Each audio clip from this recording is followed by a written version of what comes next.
tak lagi tu power bank untuk Wan. Kalau tak bagi tu, guna atas BTC je lah.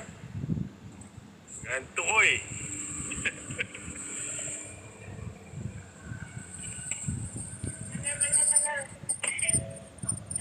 Tak, kau punya Dah ni anak ambil motor ku pun tu tak tidur ni.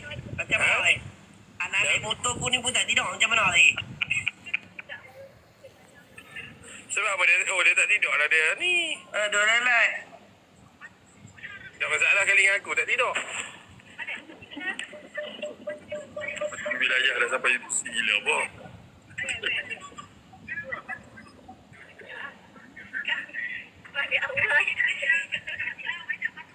Aduh. Kawan kau dah tenang lah. Okey, makin. Semalam kau tarik aku semalam kan? Sampai pukul 5 pagi. Ya, ini kau rasa. Ini 3 pagi yuk tidur.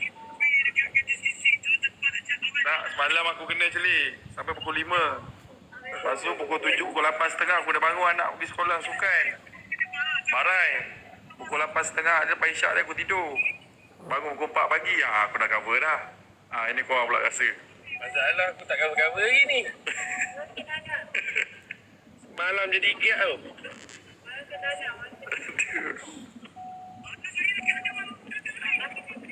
Makan misi berantai. Dah call dah tu. Tunggu Mai. Call Mai. Bagi tahu Wan cuti hari ni. Pokok mana pun. Yang ambil kerja dia. Gila apa. Wan cuti lah? Wan, dia dah hantar mesej kat kau belum Wan? HR kau? Wan tak ada. Wan buat motor. Wan bawa motor?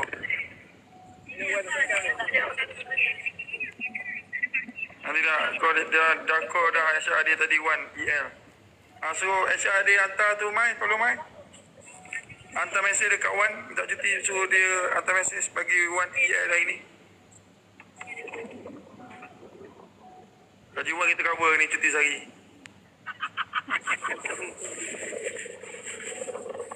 Papa. Cantik Mai. Thank you Mai. Ada dapat mesej tak? Ada mesej. Kawan kau berhenti hari ni. Kata yang minta cuti kau berhenti je segabut. Semua menteri kau nak telefon. Tak, HR kau dah hantar mesej belum Wan? Dah suruh berhenti. Betul lah Zetan. Mana dia tak ada.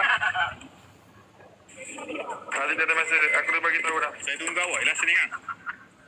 Saya tunggu awak sini lah kan.